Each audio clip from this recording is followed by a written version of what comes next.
Você pega quase todos os artigos, tese de doutorado, de mestrado que você pega no Brasil, ou são extremamente triviais, que não praticamente copiaram alguma coisa, um método que já foi repetido várias vezes, eles repetem novamente e já sabem qual vai ser o resultado esperado, só para conseguir o título e fazem lá e tal. Ou quando eles tentam inovar alguma coisa, que acho que é interessante que tentem realmente fazer, mesmo que cometam erros, é preferível que tentem inovar do que simplesmente ficar repetindo o que já foi feito.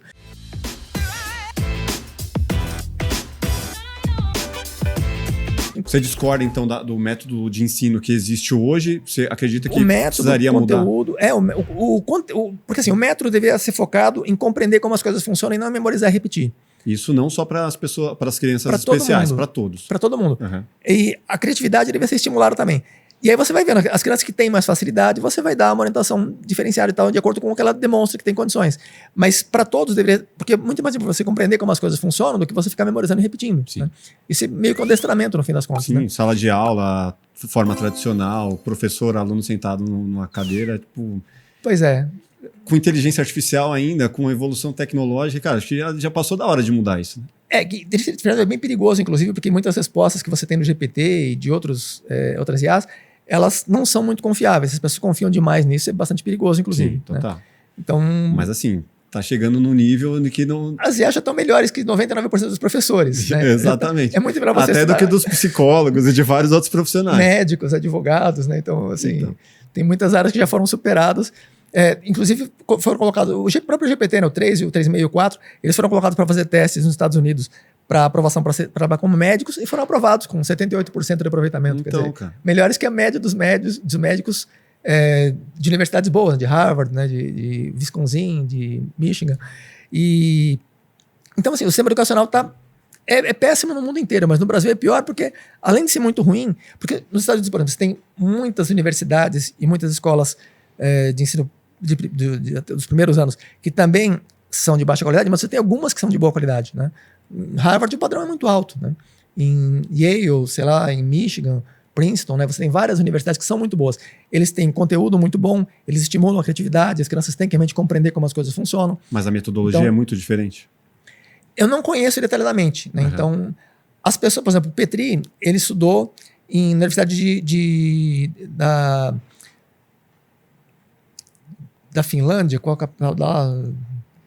Não me recordo. Mas na Finlândia, o Petri estudou na Finlândia, ele comentava vários detalhes, como era o processo de ensino lá, e parece realmente muito ser mais direcionado para compreender como as coisas funcionam do que como é feito no Brasil. Nos Estados Unidos, eu suponho que seja, essas principais universidades, pelo menos que seja semelhante, né? Em Oxford, por exemplo, né? O Peter Bentley fez o doutorado e pós-doutorado em Oxford. Na verdade, não era doutorado lá, é DPhil, né? Equivalente ao PhD, se chama DPhil, da Universidade de Oxford.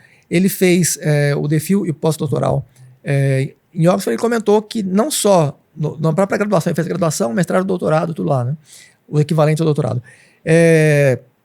Que lá eles são muito incentivados a compreender como as coisas funcionam, propor revisões, inclusive. Eles têm que ler artigos e apontar erros nos artigos, né? Isso, no Brasil, não só eles não são estimulados a apontar erros, como eles produzem uma quantidade gigantesca de erros, né? Você pega quase todos os artigos, tese de doutorado, de mestrado que você pega no Brasil, ou são extremamente triviais, que não praticamente copiaram alguma coisa, um método que já foi repetido várias vezes, eles repetem novamente e já sabem qual vai ser o resultado esperado, só para conseguir o título e fazem lá e tal. Ou quando eles tentam inovar alguma coisa, que acho que é interessante que tentem realmente fazer, mesmo que cometam erros, é preferível que tentem inovar do que simplesmente ficar repetindo o que já foi feito.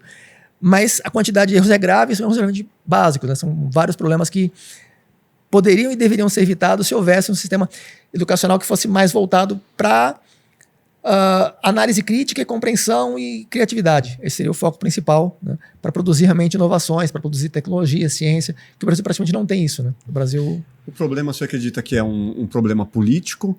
É um problema em que os governantes realmente não têm interesse em que a população se destaque? Qual que é o grande problema na sua visão? São vários. Um deles tem um vídeo que eu gravei de 5 horas falando sobre esse assunto. 5 horas. 5 horas. Você fez 2 longas. Tem os primeiros 40 minutos eu trato especificamente da questão. Eu comparo, por exemplo, o futebol, porque muita gente, a maior parte dos professores universitários, eles jogam a culpa para a falta de verba, né? Que não, o salário é ruim, que eles não terceirizam a culpa, né?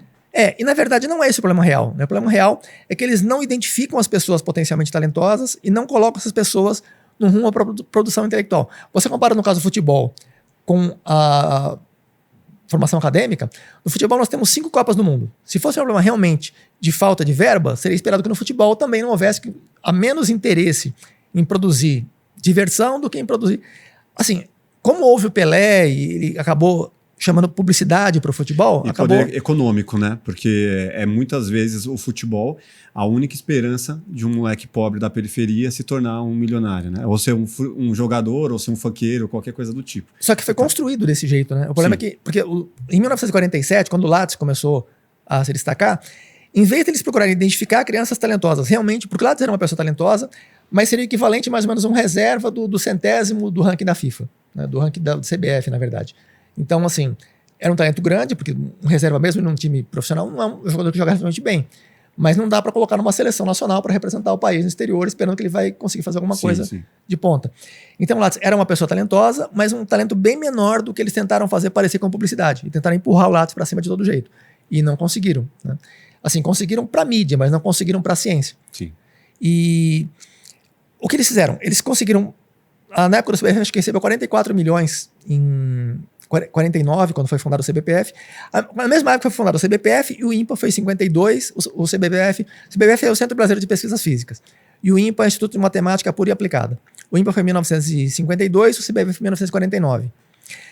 No começo eles estavam bastante conectados, eram pessoas... O Leopoldo Nachbin foi pro lado do INPA, ele era matemático. O Jacob Pallis não era dessa época. O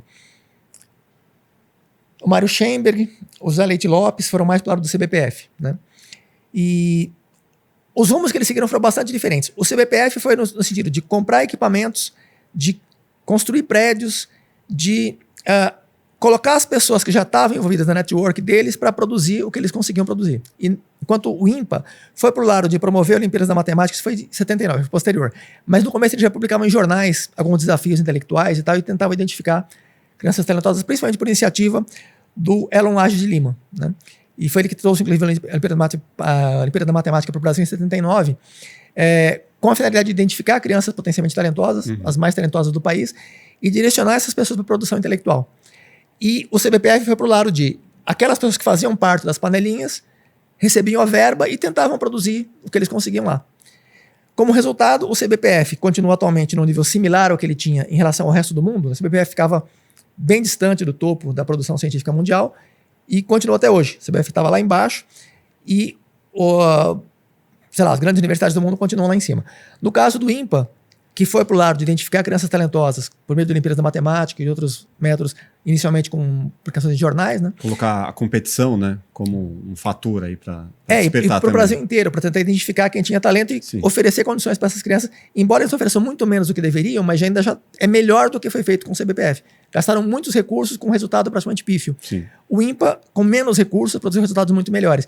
O INPA começou, ele estava fora dos grupos. A matemática, a União Matemática Internacional tem 5 grupos. Tem o grupo 5, que é o mais alto, tem 11 países no mundo que estão no grupo 5. Tinha o grupo 4, 3, 2 e 1. O 1 é o que está os países da África, dos mais pobres da Ásia, são os países que não produzem quase nada. O Brasil estava fora do grupo 5, não estava nem no grupo 5, em 1952. Depois, em 1954, se não me engano, eles entraram no grupo 5.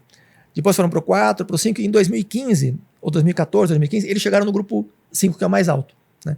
Então, quer dizer, na matemática... chegou, está entre os 11 melhores do mundo em produção de matemática, o Brasil. Então, o Arthur Ávila ganhou uma medalha Fields, né, em 2014, se não me engano. E na física, nem chegar perto disso. Física, química, ciência de modo geral, ciências biológicas, não tem produção. O Carlos Chagas foi uma exceção, que produziu trabalhos relevantes, né? Mas com exceção do... Volta no paralelo com o jogador de futebol lá, das inspirações. Porque a gente não tem muitas inspirações aqui. Você vê no futebol, em outras áreas, você tem a inspiração econômica, a inspiração do ídolo. Então, isso não faz diferença? Exatamente. Quer dizer, no futebol, quando começou... Em 1947 não tinha, Pelé começou em 58, né? Pelé começou a se destacar, depois 62, 70. Quer dizer, em 1947, o Brasil já estava mais à frente na ciência do que no futebol. Só que eles tiveram uma oportunidade ali, quando o Cesarati começou a ter muita publicidade, o que eles deveriam ter feito? Mais ou menos o que fizeram com o INPA, que foi justamente identificar os mais talentosos e colocar para que produzissem o máximo possível. Foi o que fizeram na China nos anos 70, 80, 90. A China teve um crescimento do PIB de 9% ao ano, né? Eles fizeram na China, na Índia e na Tailândia. A Tailândia interrompeu, a Tailândia ficou para baixo. A China e a Índia continuaram estão despontando no mundo, né? Quer dizer, em grande parte, houve vários projetos combinados, mas um dos mais importantes foi justamente identificar crianças talentosas e oferecer condições adequadas para que elas se desenvolvessem, formando a geração seguinte, professores mais competentes, e a geração seguinte mais competentes ainda, né? E agora a China está competindo pau a pau com os Estados Unidos. Daqui a pouco vai ultrapassar os Estados Unidos, justamente por investimento em crianças talentosas. Mas voltando na desculpa que você colocou do professor universitário. Comparação do futebol com... Isso, e a desculpa do professor universitário, que é a questão do investimento e da política e qualquer coisa. Pois é, quer dizer, eles começaram com investimento em 46, receberam bastante investimento. Inclusive a Fundação Rockefeller doou um acelerador de partículas em 1949, e eu não me recordo qual era o valor, mas era algo como tipo 10 milhões de cruzeiros, né, para uma unidade monetária, mas era um valor bastante substancial, né?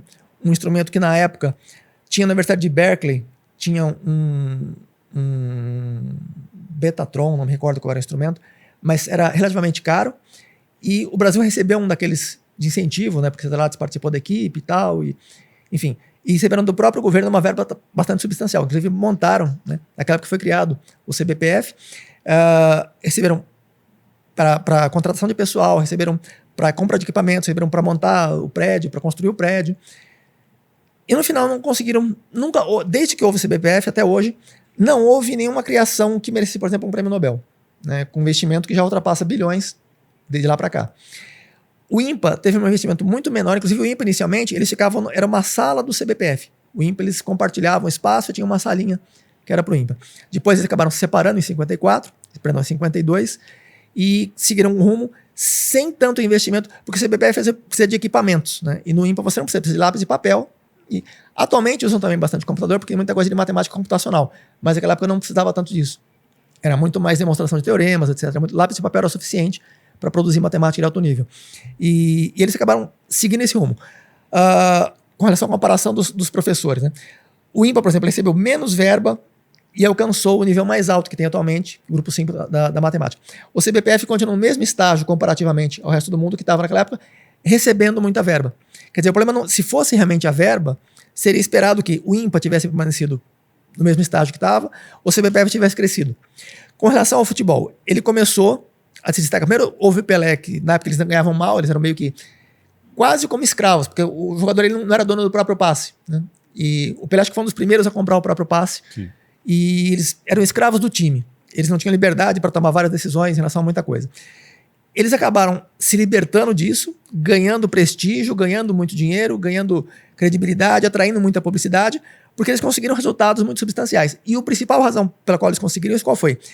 A mentalidade que tinha no futebol não era de você pegar os seus amigos, colegas, o seu grupinho e colocar para jogar futebol. Era identificar quem eram os melhores jogadores, que tinham mais potencial, que tinham mais talento, e oferecer treinamento para essas pessoas para formar realmente uma seleção de campeões. Sim. E isso não foi feito na ciência. Nunca foi feito na ciência no Brasil, né? Fizeram na matemática e funcionou. E fizeram com muito menos recurso na matemática, porque não tem tanta publicidade. Eles tentavam por revistinhas e por jornal. Inicialmente por jornal. Em 79 trouxeram a Olimpíada da Matemática. Começou o Nicolau Saldanha, foi o primeiro campeão mundial da Olimpíada da Matemática. Era brasileiro, né? E a partir daí começaram a conseguir um pouco mais de publicidade, mas ainda muito pouco. Ganhava as primeiras Olimpíadas da Matemática, eles ganhavam uma medalhinha, que nem era de ouro de verdade, e uma calculadorinha daquelas de bolso, né? Quer dizer, e não ganhavam futebol. E mesmo, o dinheiro, né? Que a galera quer. Tipo, pois é. O dinheiro, qual a inspiração? O futebol ganha muito mais no futebol do que na matemática. Sim. Né? E o futebol não tem uma utilidade prática, você tem diversão e tal.